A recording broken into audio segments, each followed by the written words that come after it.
justly in accordance with international law. Madam President, members of the court, it was more than 6 years ago that Somalia first came to this court to vindicate its rights under the law of the Sea Convention. It was not an easy decision. Somalia was and still is recovering after decades of grave challenges.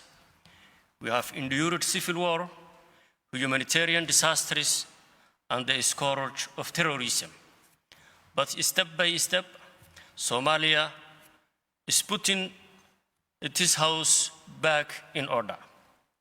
Since 2012, Somalia devoted the bulk of its energies and very limited resources inwards to critical domestic concerns, including rebuilding public institutions and safeguarding the security of our people.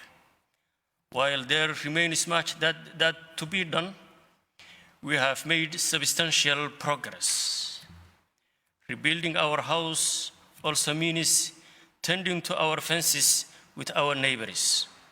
We hoped that it would be possible to settle our dispute with Kenya bilaterally through negotiations. Unfortunately, that proved impossible. Our respective views were too different and too firmly held. That is why we are here today before you. Unfortunately, some of our brothers and sisters in Kenya appear to misinterpret our actions. There are those who view Somalia's decision to initiate and pursue these proceedings as an unfriendly act.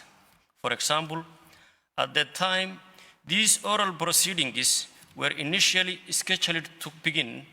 The majority and minority leaders of the Kenyan National Assembly tabled a motion to, among other things, call on the government of Kenya to express to the United Nations the Republic of Kenya's protest against the assertion of jurisdiction by the International Court of Justice over the maritime boundary conflict between Federal Republic of Somalia and the Republic of Kenya. And explore other lawful and constitutional mechanisms for protecting the territory of the Republic, including deploying the Kenya Defense Forces to the subject boundary to undertake the responsibility of protecting the sovereignty and territorial integrity of the Republic. We understand that passions about border issues are easily inflamed, but the matter of delimitation of the maritime boundary between Somalia and Kenya has been entrusted to the judgment of this most distinguished court. The Charter of the United Nations compels all member states to resolve their disputes by peaceful means, including by judicial settlement. By presenting its application, initiating this case after negotiations failed, Somalia was carrying out an objective of the Charter by seeking judicial settlement of a dispute that the parties were unable to achieve on their own. And the court itself confirmed the priority of Somalia's recourse to judicial settlement when it agreed that it had jurisdiction over the case. This is as it should be, Madam President, because only with the court's assistance can the impasse be broken, a settlement be found, and legal certainty delivered. We are therefore deeply concerned that Kenya has decided not to appear at these hearings.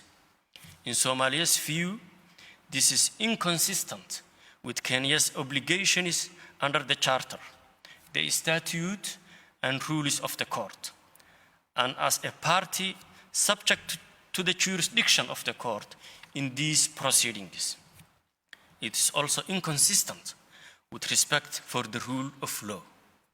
Certainly, Kenya has no grounds to complain about its treatment by the court. Indeed, in Somalia's view, the court has been generous in accommodating Kenya. It granted 3 requests from Kenya to postpone these hearings for a total of 18 months. It allowed Kenya to submit more than 4 pages of new documents on the eve of these hearings, more than 2 years after the written pleadings in this case closed. The court even allowed Kenya to submit a 315-page supplemental legal pleading, which is not contemplated by the rules, barely 10 days before the start of the hearings. Kenya thus has been afforded due process in abundance. Fortunately, it is a regrettable decision to boycott the oral hearings cannot prevent them from proceedings, nor can Kenya's defiance prevent the court from fulfilling its mission. And after taking account of both parties' voluminous submission and duly deliberating on them, rendering a final judgment that is final and binding on both parties, which establishes a definitive and permanent maritime boundary between our 2 states. That judgment is critical to Somalia because it will enable us to secure access to the maritime resources to which the law entitles us, resources that are potentially some of Somalia's most valuable assets, is vital to ensuring the future stability and prosperity of our nation. Those resources will play a major role in assuring Somalia's continued development in a way that benefits all our people. Madam President, on the merits, this case is actually quite straightforward. Both Somalia and Kenya are parties to the United Nations Convention on the Law of the Sea. The court has developed a rich jurisprudence interpreting and applying the provisions of the Convention regarding the delimitation of maritime boundaries. In case after case, the court has applied the 3-step method, and it has now become standard practice. This begins with the drawing of equidistance line from the land boundary terminus. Fortunately, there are no technical, geographical, or other impediments to the construction of the equidistance line from that point. The second step of the process is the examination of the coastal geography for relevant circumstances that might warrant an adjustment to the equidistance line. In Somalia's view, there are none. The coastline is entirely regular, without any anomalous features, and there are no offshore features that distort the equidistance line. The final step of the process is to assess whether significant disproportionality results from the equidistance line. As we have shown in our written pleadings, there is none. There is thus no reason to depart from or adjust the equidistance line. In Somalia's view, the equidistance line is the equitable solution that the law requires. Kenya, of course, would have it differently. It urges the court to depart from the approach followed in every recent maritime delimitation case by adopting as the boundary a line that follows a parallel of latitude rather than an equidistance line. Kenya's main argument is that Somalia has acquiesced in such a line. Madam President, Somalia has never agreed or acquiesced that the boundary should follow a parallel of latitude. Our council today will elaborate on what Somalia definitively showed in its written pleadings. Maritime boundaries cannot, as a matter of law, be established through acquiescence. But even if this were possible under the law, It could not be the case here because the facts demonstrate that Somalia never acquiesced to Kenya's unilateral claim that the boundary was the parallel of latitude. Kenya's argument that the court should adopt the parallel of latitude as the boundary, even if Somalia never acquiesced in such a line. To reach this conclusion, Kenya would have the court dispense with the three-step method. Instead of that standard method, Kenya, in its own words, asks the court to apply a code parallel of latitude delimitation methodology, end quote.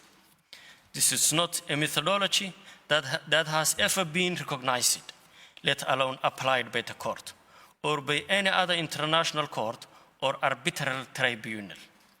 We cannot help but believe that it has been invented by Kenya, it is made in Kenya for the sole purpose of justifying its claim. It's an obvious contrivance that puts the cart before the horse. It presupposes Kenya's desired outcome, and it is highly prejudicial to Somalia. As such, it fails to produce an equitable solution as the law requires. Madam President, Kenya has not only claimed an extensive maritime area on Somalia's side of the equidistance line, but has also sought to exploit it.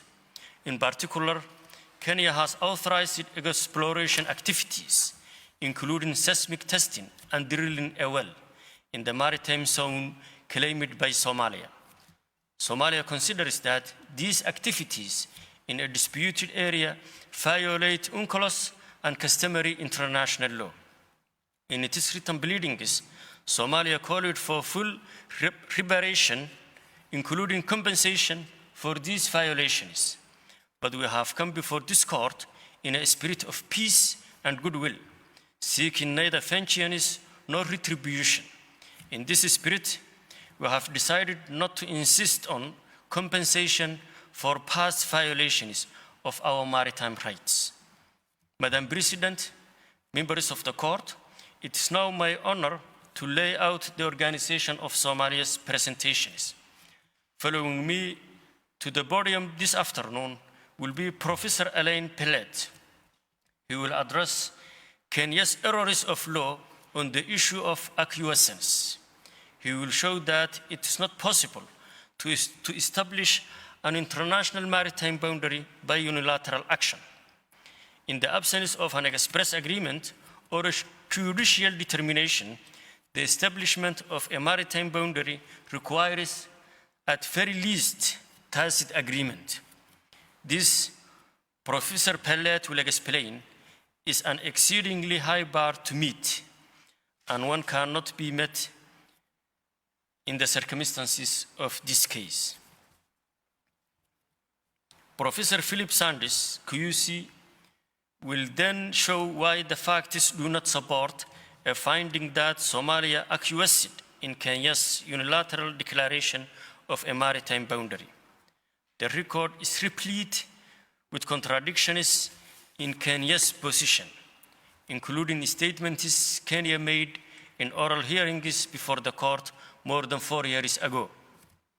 Members of the court who heard Kenya articulate its preliminary objections in September 2016 will recall that Kenya took the view that the boundary remained to be established, not that it had already been agreed or acquiesced to.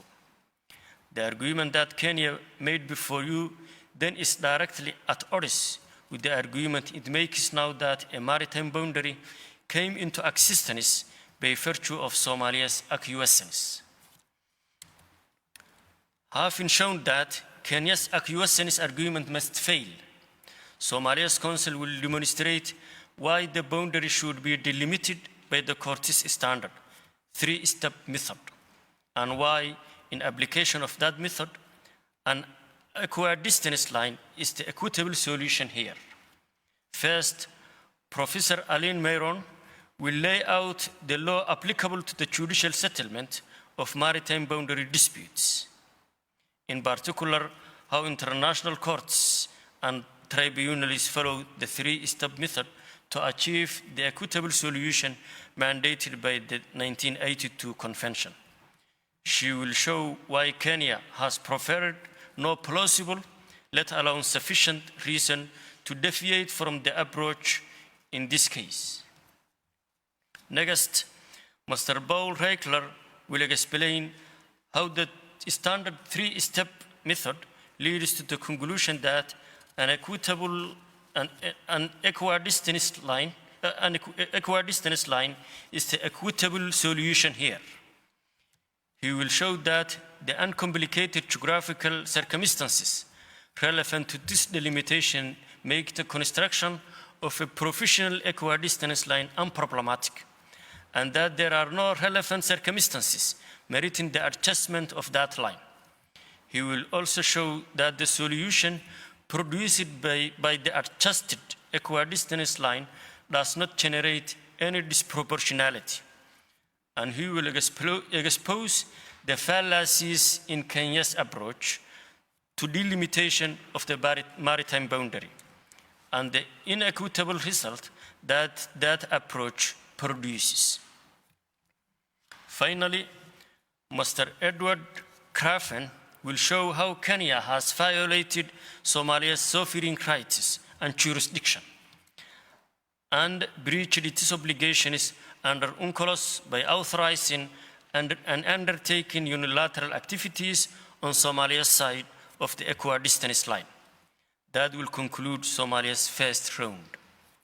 At the conclusion of Mr. Craven's presentation, our Assistant Deputy Agent, Mr. Mohammed Umar, will rise to deliver our closing remarks and read Somalia's final submissions. Madam President, members of the court, thank you for your time and courteous attention. I ask that now invite Professor Pellet to the virtual podium. والله ولي التوفيق نعم المولى ونعم النصير. I thank the agent of Somalia and now give the floor to Professor Alain Pellet. You have the floor. Madame la Présidente, Mesdames et Messieurs de la Cour, bonjour. Madame la Présidente, le Kenya a voulu transformer ce qui aurait dû n'être qu'une affaire classique de délimitation maritime en une autre, centrée sur l'acquiescement qu'aurait donné la Somalie à l'amputation de 40% de l'espace maritime lui revenant dans la zone pertinente. Ce faisant, le Kenya torture passablement les principes juridiques applicables à l'acquiescement, ce que je vais m'employer à montrer dans un premier temps, et il sollicite très abusivement les faits pour les faire correspondre à cette vision assez singulière de l'affaire. Philippe Sands établira tout à l'heure les preuves sur lesquelles le Kenya prétend se fonder et il montrera que ces preuves ne justifient nullement ses revendications. Madame la Présidente, pour danser le tango, il faut être deux. Et les pas des partenaires doivent se refléter et se compléter. Il s'agit de danser ensemble, l'un avec l'autre, et non chacun de son côté. Eh bien, il en va de même lorsque l'on prétend fonder une frontière sur un acquiescement, un accord tacite, un estoppel ou des effectivités. Dans tous ces cas, la frontière ne sera établie que si la position univoque de l'un des États en cause correspond à celle univoque aussi de l'autre État. Et c'est à dessein que j'ai utilisé ces quatre expressions en vrac. Acquiescement, accord tacite, estoppel et effectivité.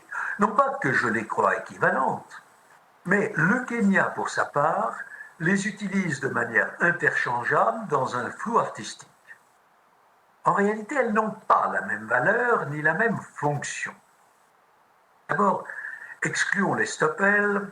On peut avoir des doutes sur la spécificité en droit international de cette notion technique propre au common law, mais sans vouloir entrer ici dans un débat théorique dépassant les limites de nos préoccupations actuelles, je me bornerai, comme la Chambre de la Cour dans l'affaire du Golfe du Maine, que je viens de citer, à relever que les mêmes faits étant pertinents aussi bien pour l'acquiescement que pour l'estoppel, sauf pour ce qui est de l'existence d'un préjudice, on peut considérer les deux notions comme des aspects distincts d'une même institution.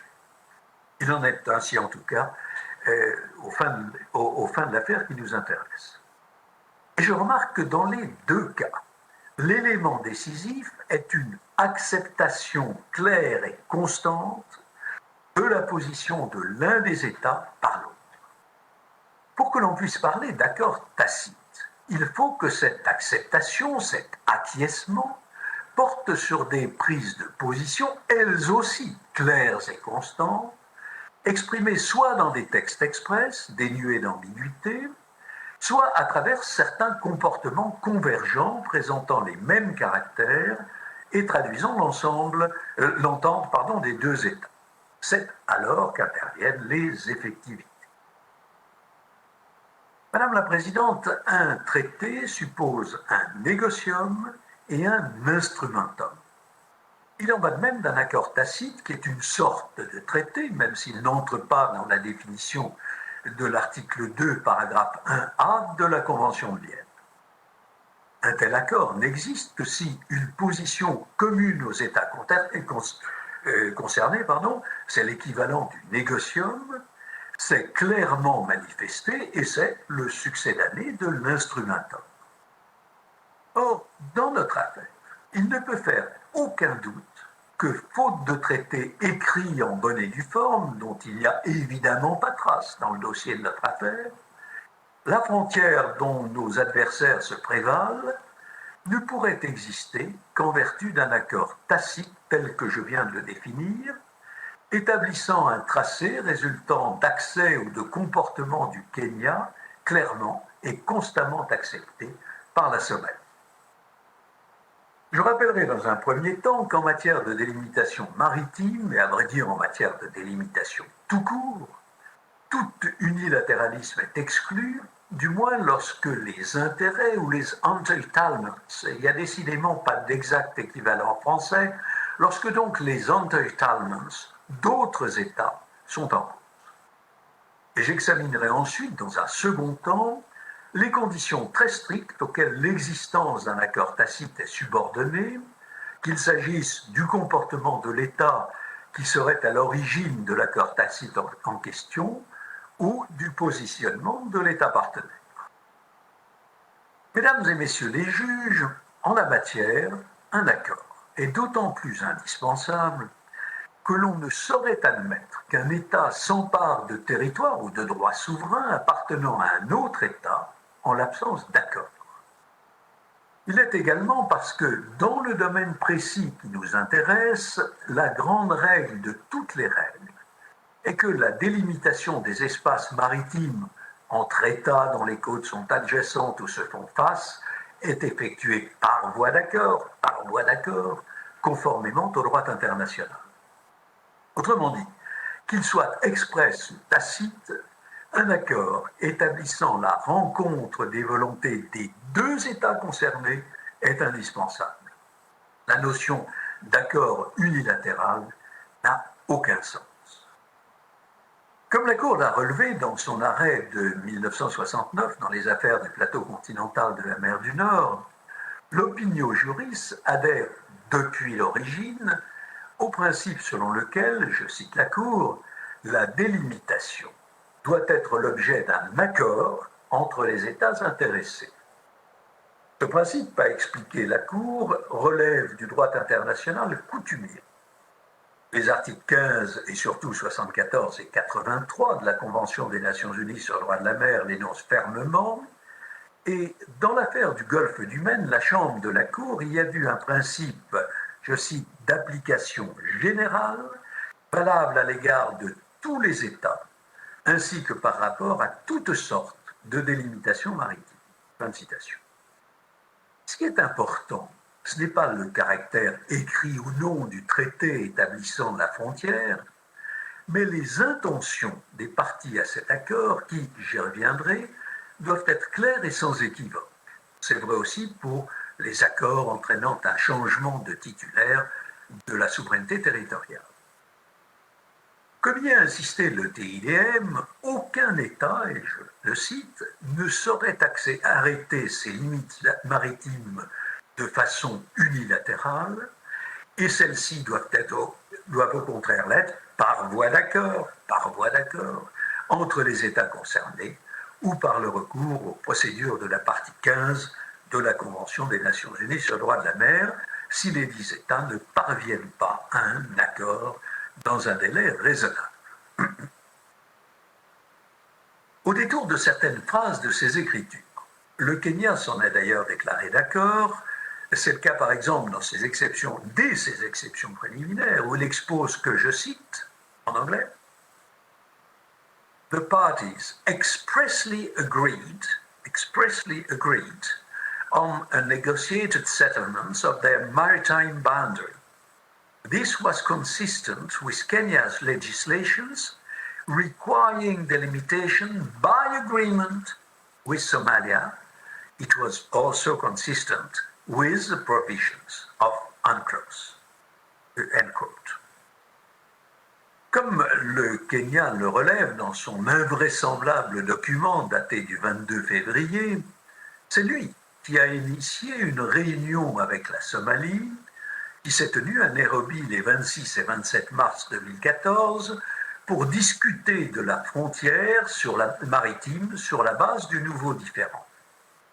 Comme l'a fait remarquer avec un grand bon sens la chambre du TIDM dans Ghana contre Côte d'Ivoire, je la cite, le fait que des négociations et échanges bilatéraux sur la délimitation d'une frontière maritime se soient tenus entre les parties indique l'absence plutôt que l'existence d'une frontière maritime.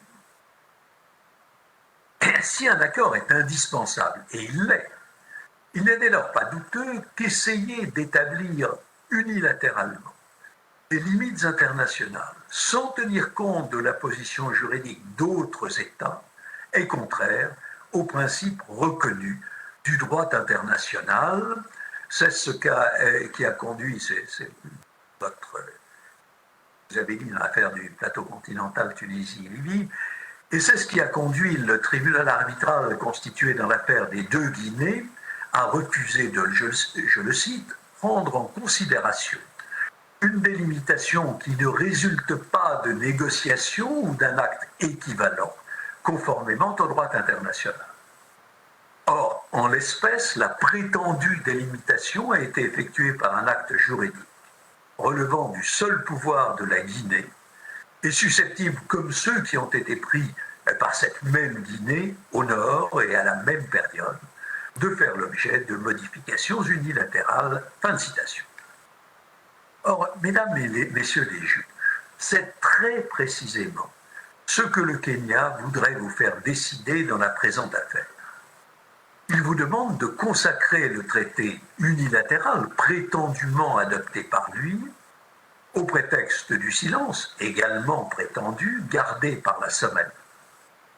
Ceci revient à mettre en cause le principe fondamental de l'accord dont, je le rappelle, le recours à une délimitation par voie arbitrale ou judiciaire n'est en dernière analyse qu'un succès d'année. C'est que le Kenya est embarrassé par cette exigence d'accord.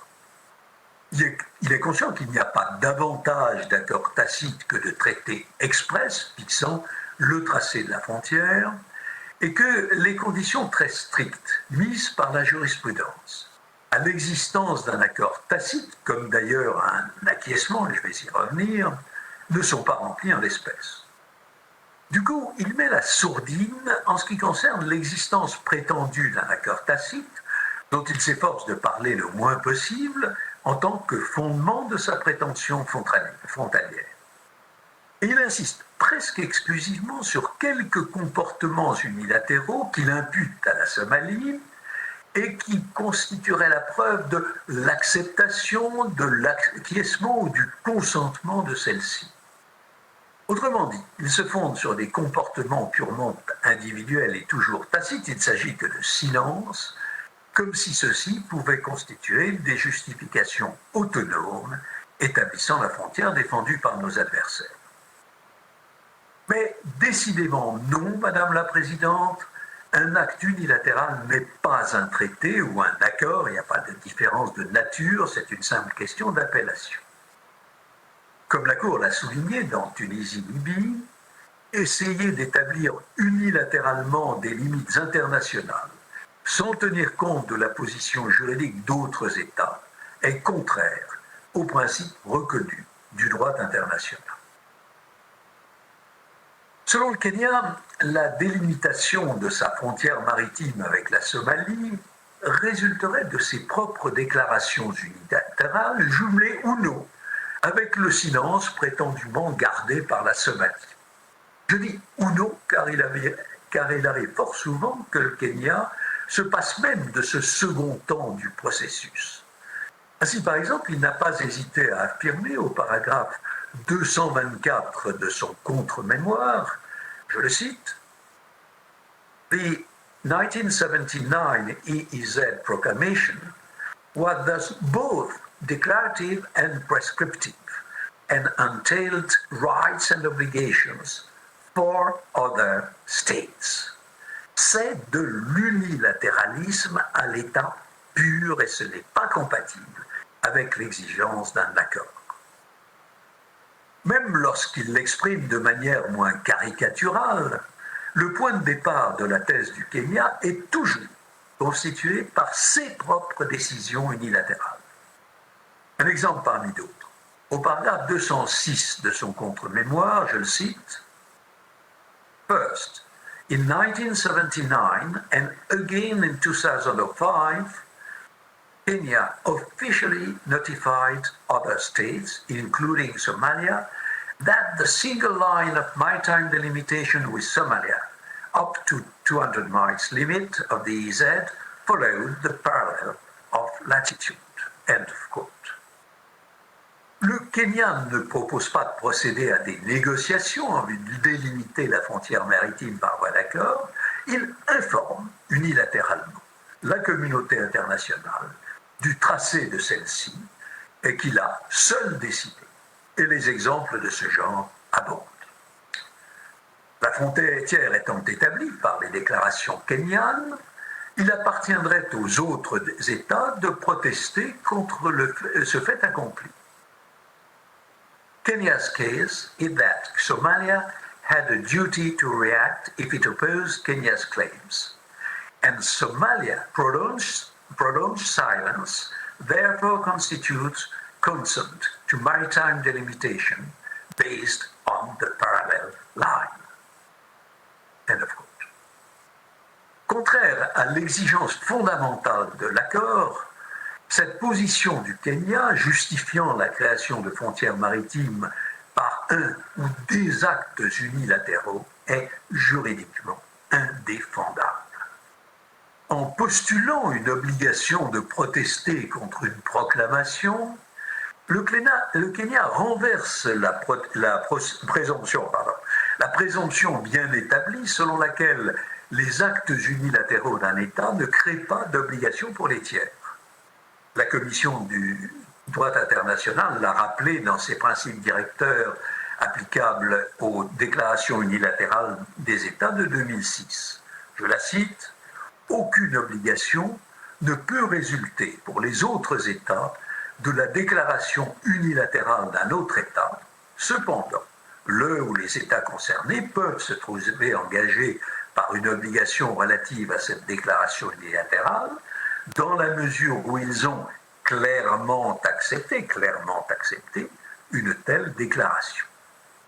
Le silence ne suffit pas. Une manifestation positive d'acceptation est exigée, comme le montre par exemple l'affaire de la sentence arbitrale rendue par le roi d'Espagne, dont la chambre de la Cour a rappelé dans Golfe du Maine qu'elle ne constituait pas, je le cite, un précédent valable, l'acquiescement y a joué un rôle, mais pour le lui reconnaître, la Cour s'est fondée sur des déclarations expresses du Nicaragua et sur un comportement qui s'était prolongé fort longtemps, ce qui n'est pas le cas en la présente affaire. Fin de citation. On ne peut pas attribuer à la légère, au silence, les effets radicaux que lui attribue le Kenya. Et cela est tout particulièrement vrai lorsqu'il s'agit d'abandon ou de transfert de la souveraineté territoriale ou de droits souverains. Certes, comme le Kenya l'a relevé dans sa duplique bis, vous avez admis dans Pedra Branca qu'un changement du titulaire de la souveraineté pourrait résulter d'un accord tacite et, je vous cite, découler du comportement des parties. Mais vous avez aussitôt souligné que, je vous cite à nouveau, si le droit international impose à cet égard une forme particulière, il met en revanche l'accent sur les intentions des parties. Et un peu plus loin, dans un passage que le Kenya se garde de citer, la Cour insiste, je lis, ce passage un peu long, un point déterminant pour l'appréciation que fera la Cour du comportement des parties tient à l'importance de premier plan que revêt en droit international et dans les relations internationales la souveraineté étatique sur un territoire, ainsi que le caractère stable et certain de cette souveraineté. De ce fait, tout changement du titulaire de la souveraineté territoriale, fondé sur le comportement des parties, doit se manifester clairement et de manière dépourvue d'ambiguïté au travers de ce comportement et des faits pertinents. Cela vaut tout particulièrement si ce qui risque d'en découler pour l'une des parties est en fait l'abandon de sa souveraineté sur une portion de son territoire.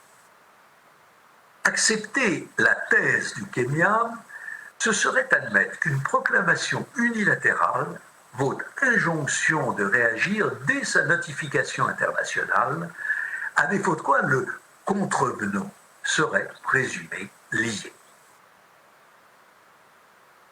Madame la Présidente, un accord est indispensable pour délimiter une frontière, qu'elle soit terrestre ou maritime d'ailleurs.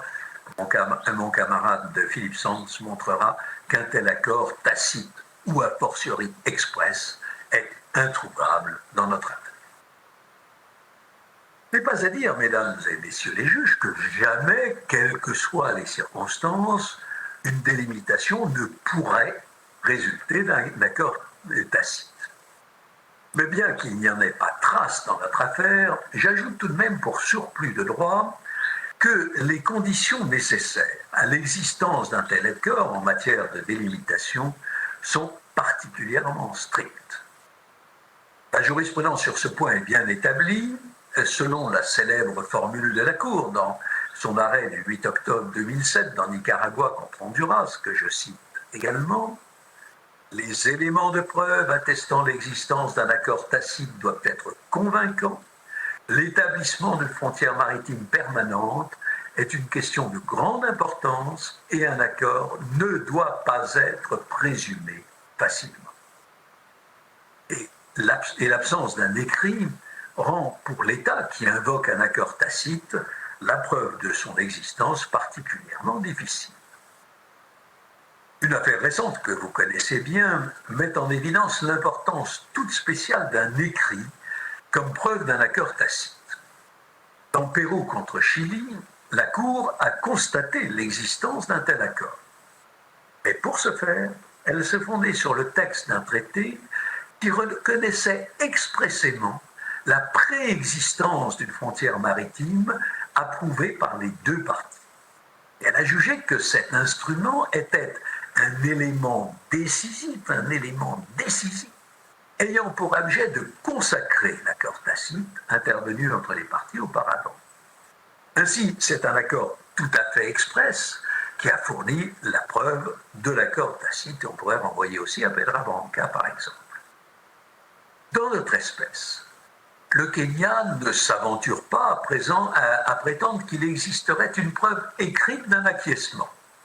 Mais il affirme que, et je le cite également en anglais, « There is no question that a state opposed to the claims of another state, especially when it affects its sovereignty and sovereign rights, must protest if it wants to prevent acquiescence. » Fin de citation. Le silence, entendu comme absence de protestation, serait constitutif d'un acquiescement dès lors que la prétention de l'autre partie serait publique. Toujours selon le Kenya, mere constructive knowledge is sufficient for acquiescence. Je ne sais pas très bien ce qu'est un mere constructive knowledge, mais je sais que la simple connaissance, d'ailleurs fort incertaine en l'espèce d'une position, ne saurait en la matière en tout cas valoir acquiescement. Contrairement aux affirmations du Kenya, c'est à la partie qui invoque un accord tacite et non à celle qui en nie l'existence d'en établir la réalité. L'exigence contraire ferait peser sur celle-ci l'obligation d'apporter une preuve négative à peu près irréalisable de son inexistence, de sa non-existence. C'est au Kenya qu'il appartient de prouver par des éléments positifs le consentement de la semaine, la manifestation univoque de l'accord de celle-ci au tracé de la frontière qu'il invoque. Le Kenya ferait grand cas de l'accord qu'il croit déceler ou qu'il veut croire déceler entre les parties en ce qui concerne les conditions auxquelles doit répondre un acquiescement au prétexte que toutes deux se réfèrent à la définition qu'en a donnée le tribunal arbitral dans l'affaire de la délimitation frontalière entre l'Éthiopie et l'Érythrée. Excusez-moi. C'est oublier d'abord que, comme nous y avons insisté dans notre réplique, et comme je viens de le rappeler, l'acquiescement n'est pas un mode de délimitation maritime retenu par la Convention des Nations Unies sur le droit de la mer. Mais même si l'on fait abstraction de la Convention, ce qui ne serait guère acceptable, le Kenya dénature complètement les conditions énoncées par le tribunal Érythrée-Éthiopie et s'appuie sur une jurisprudence sélective qu'il interprète de manière fort tendancieuse. La jurisprudence est claire et bien établie. Comme on l'a fermement souligné, l'acquiescement ne se nourrit pas uniquement d'une absence de réaction, il doit se traduire par des actes positifs. Dès 1969, dans les affaires du plateau continental de la mer du Nord, la Cour a souligné que lorsqu'un État ne manifeste pas d'opposition, il ne saurait pour autant être présumé avoir acquiescé sur la base de son seul silence qui pourrait revêtir une multitude de significations. Somme toute, avez-vous dit, il semble à la Cour, qu'aucun des faits invoqués n'est décisif, tous sont en fin de compte négatifs ou non concluants, tous se prêtent à des interprétations ou explications variées, même si la République fédérale n'était pas expressément opposée au principe énoncé à l'article 6 de la Convention, une constatation d'un caractère aussi négatif ne permet certainement pas de tirer la conclusion positive que sans être partie à la Convention, la République fédérale avait accepté le régime de l'article 6 de façon à se lier. Dans l'affaire Tunisie-Libye, la première dans laquelle s'est posée la question de l'inexistence d'un accord tacite, la Cour s'est refusée à voir un accord tacite définitif dans des activités de pêche menées de part et d'autre d'une ligne séparant les bancs d'éponge des deux parties fixées par l'Italie dans son droit interne et respectées par la Tunisie. En effet, avez-vous dit,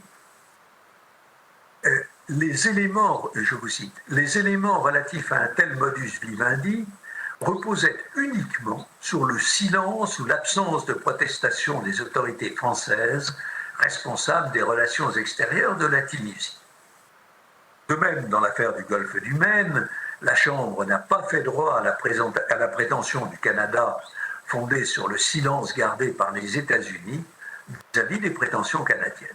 Et de même encore, dans Libye-Malte, Malte avait expliqué dans ses écritures qu'elle avait, je cite, informé la Libye de son intention de délimiter son plateau continental au moyen d'une ligne médiane, et que celle-ci avait longtemps gardé le silence devant la revendication maltaise.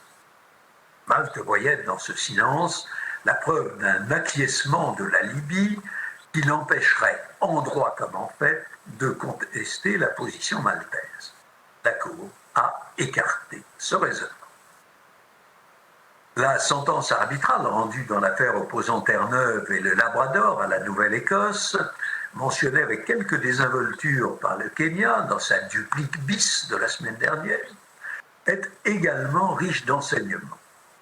Le tribunal s'est inspiré des décisions de la Cour pour souligner que, je le lis, et cette sentence n'existe malheureusement pas en français, in maritime boundary cases, it has often been argued that the parties have by conduct established a particular line or consolidated some aspect of a maritime boundary. Such arguments have always been treated as admissible and have been carefully considered. But it must be said that more often than not,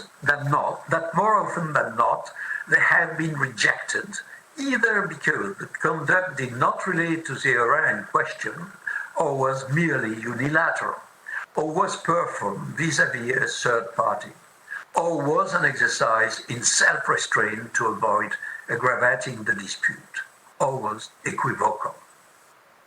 Dans cette même sentence, le tribunal affirme que, je le cite à nouveau, in order to establish that a boundary not settled or determined by agreement has been established through conduct, it is necessary to show an unequivocal pattern of conduct as between the two parties concerned relating to the area and supporting the boundary. End of quote. Et pour cela, le tribunal a relevé notamment que la Nouvelle-Écosse et le Labrador avaient expressément accepté, expressly accepted, la méthode de délimitation retenue. Le Kenya s'appuie essentiellement sur 4 affaires, et je suis un peu confus, Madame la Présidente, Mesdames et Messieurs de la Cour, de vous infliger petite analyse jurisprudentielle. Mais il insiste tant qu'il m'a paru difficile d'y échapper.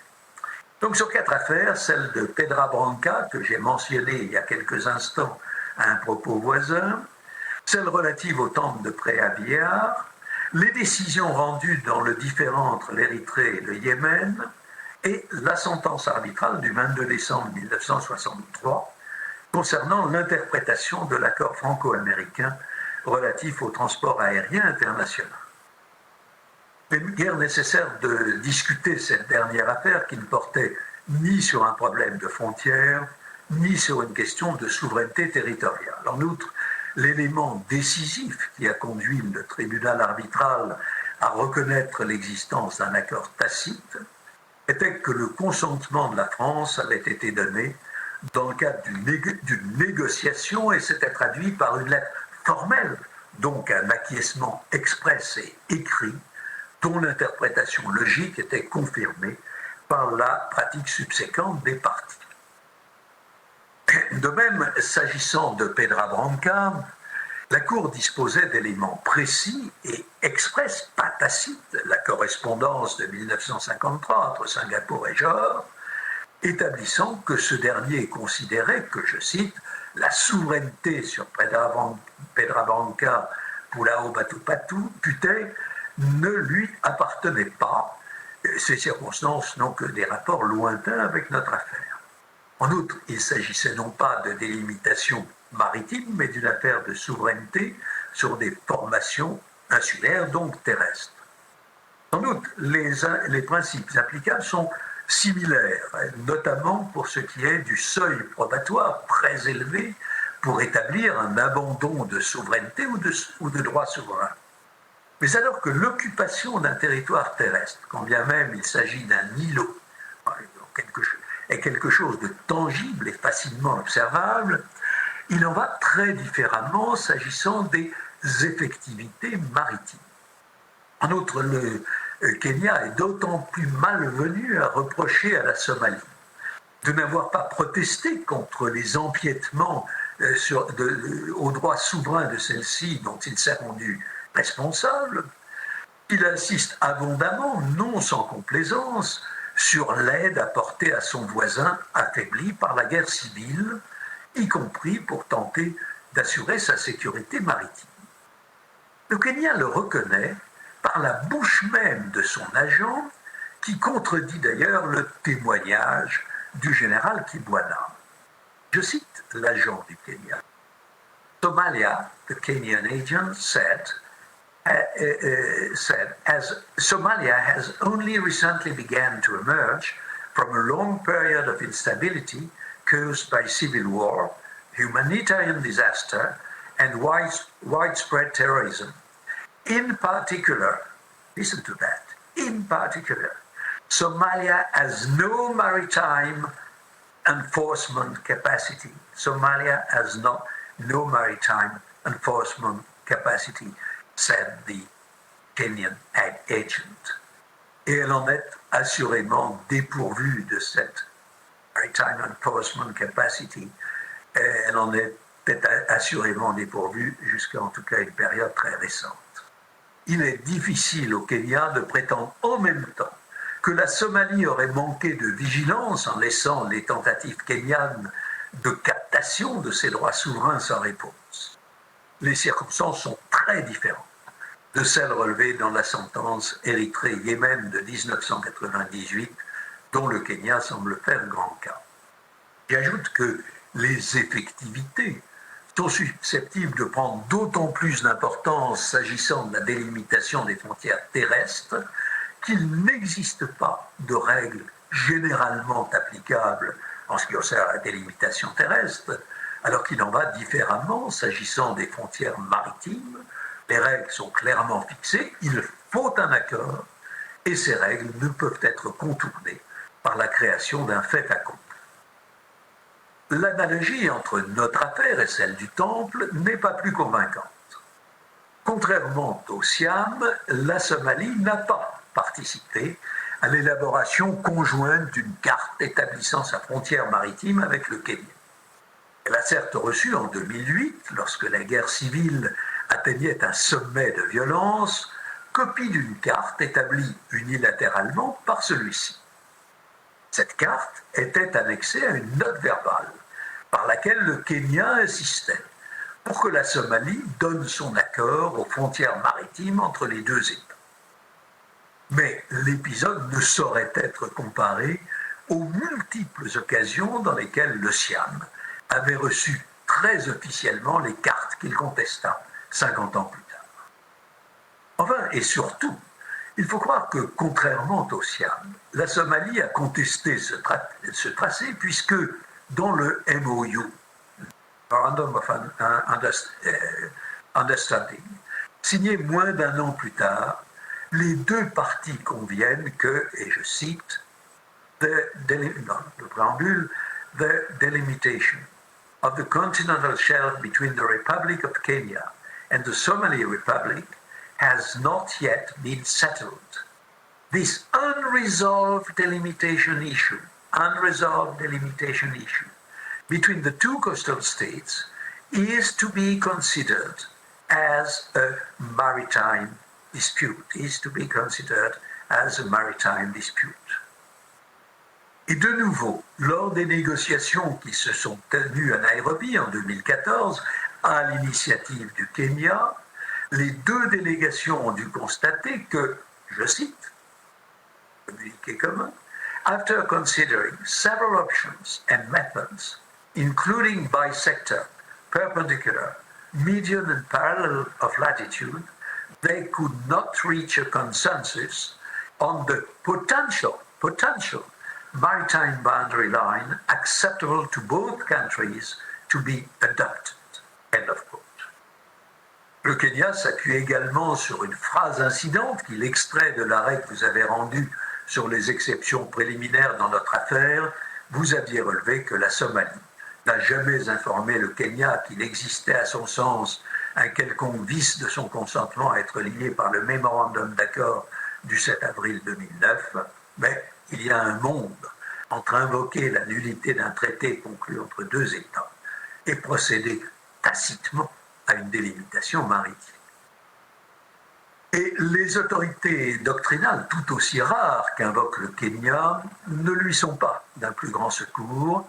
Elles sont vagues et générales et n'ont guère de lien avec l'affaire qui nous occupe. Je ferai cependant une exception en ce qui concerne l'article d'Herschlotter-Part, peut-être parce que c'est pour moi un des plus grands auteurs au niveau international, l'article d'Herschlotter-Part concernant la souveraineté sur les espaces sous-marins, à la fois à raison de l'éminence de cet auteur et de la relative insistance avec laquelle nos adversaires l'invoquent.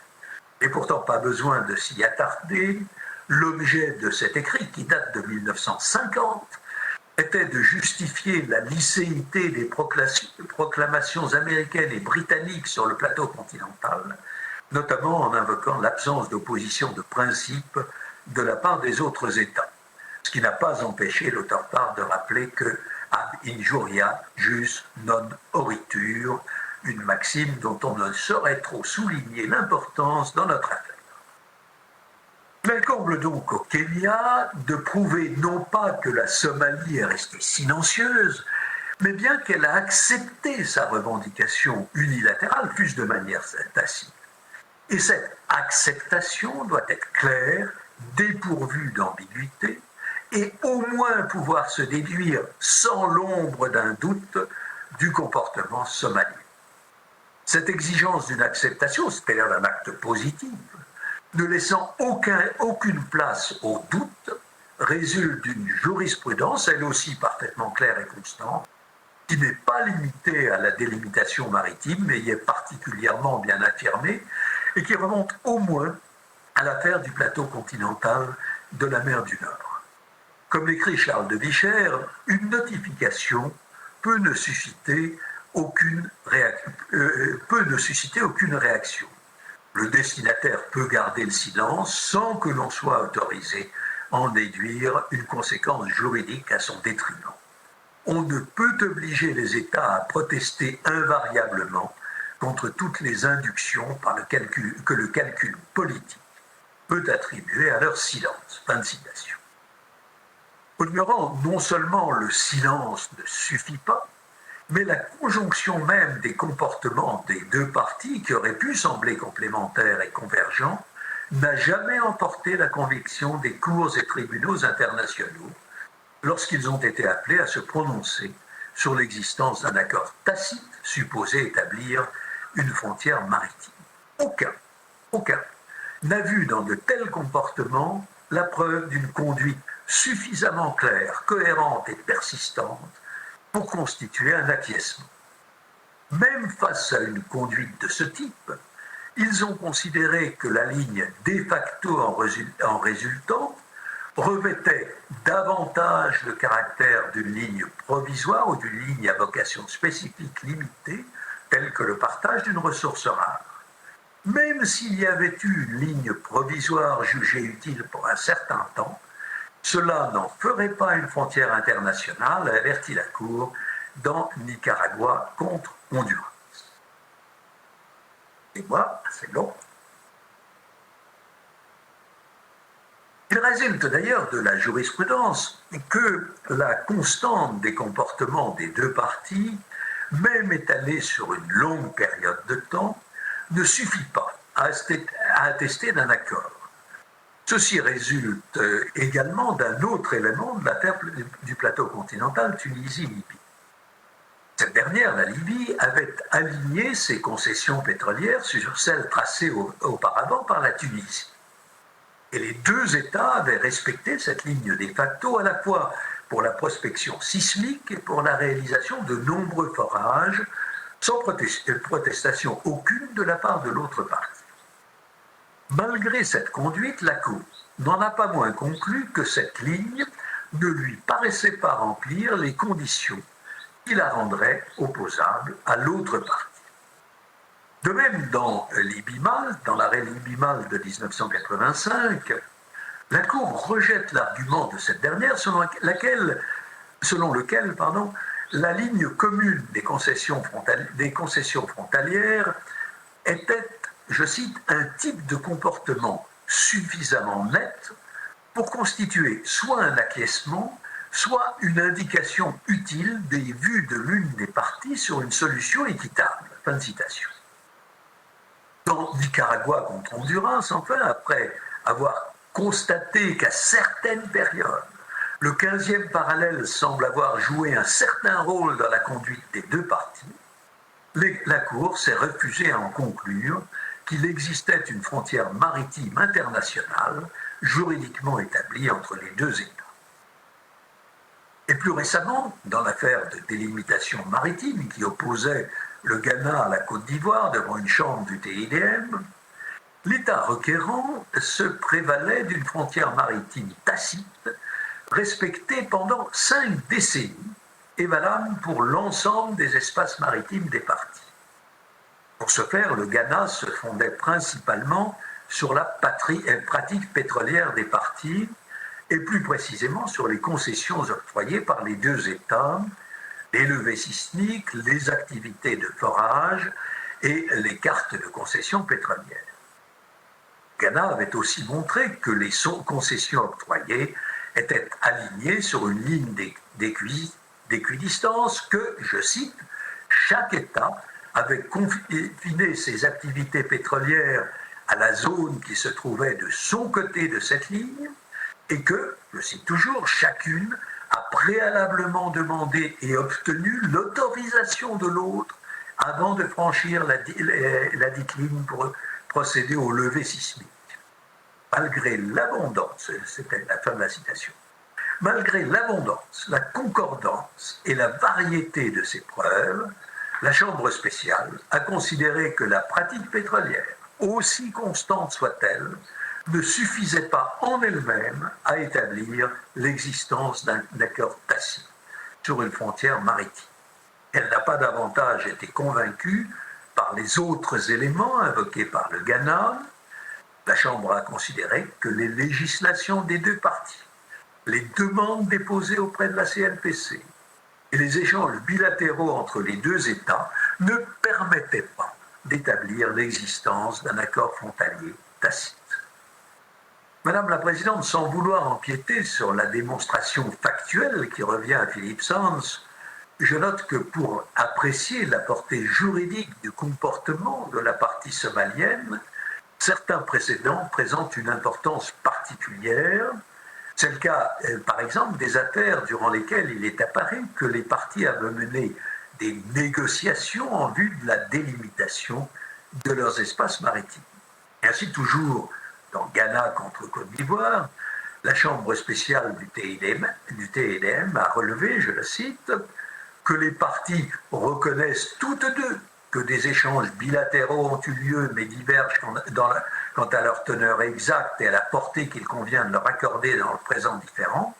De l'avis de la Chambre spéciale, le simple fait que ces échanges aient eu lieu est significatif, car il montre que les parties ont reconnu la nécessité de délimiter la frontière maritime qui les sépare. Et la Chambre spéciale de conclure, les négociations bilatérales qui se sont tenues ultérieurement au sein de la Commission de délimitation de la frontière maritime de 2008 à 2014 confirment que les parties reconnaissaient l'absence de frontière maritime entre elles.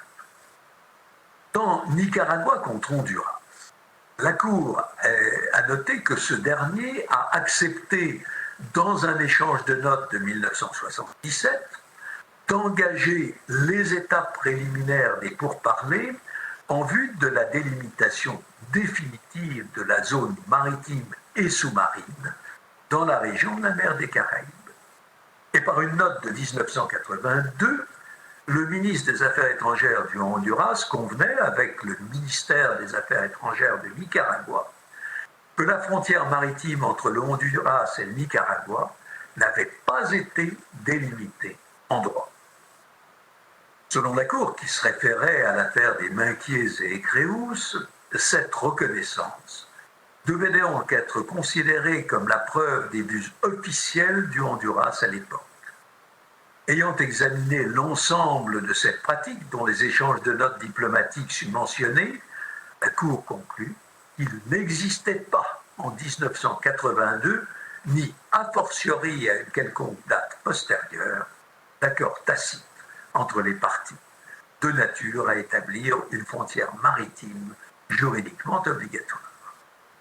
De même, dans l'affaire Bangladesh-Myanmar, le TIDM a conclu d'une note verbale du Myanmar adressée au Bangladesh, précisant que les parties n'avaient pas encore délimité leurs frontières maritimes, que les éléments invoqués par le Bangladesh, qui plaidait une pratique constante suivie pendant plus de 30 ans, ne démontraient pas l'existence d'un accord tacite ou de facto sur la frontière de la mer territoriale. De tout ceci, il résulte que, premièrement, même une pratique constante et mutuelle pendant une longue période de temps ne suffit pas à prouver l'existence d'une frontière maritime tacite. Deuxièmement, des échanges de notes, des échanges, pas des envois restés sans réponse, des échanges de notes où la conduite de négociations ont un poids important dans la mise en balance des éléments de preuve présentés par les parties aux différends. En revanche, troisièmement, le silence gardé par l'un des États intéressés n'est pas suffisant pour conférer le statut d'accord tacite à un modus vivendi, même durable sur le terrain, ni a fortiori aux décisions unilatérales prises par l'autre État. Et du reste, quatrièmement, si le temps peut jouer un certain rôle dans l'établissement d'une frontière tacite, il doit se conjuguer avec les circonstances de l'affaire et le comportement actif ou l'inaction des parties. Madame la Présidente, comme je l'ai dit, il ne s'agit pas de twist ou de hip-hop que l'on peut danser tout seul, mais de tango dominé par les pas de deux.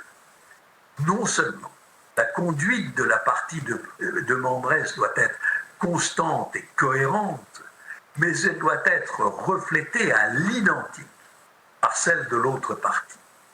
Comme mon collègue et ami Philippe Sand va maintenant le montrer à nouveau, si vous voulez bien lui donner la parole, peut-être sera-ce après la pause si le juge sur le temps idoine. Donc, comme Philippe Sand va le montrer, les proclamations unilatérales et plus généralement l'attitude du Kenya n'ont ni la signification ni la constance exigée en la matière. Et il en va de même des comportements sporadiques de la Somalie qu'invoque le Kenya qui n'ont ni la signification ni la constance exigée en la matière. Mesdames et messieurs les juges, je vous remercie vivement pour votre longue attention. Madame la Présidente, puis-je vous demander d'appeler le professeur Philippe Sand à cette barre habituelle maintenant ou plus tard? Je vous remercie. I thank Professor Alain Pellet. Before I invite Professor Sands to take the floor, the court will observe a coffee break of 15 minutes. The seating is adjourned.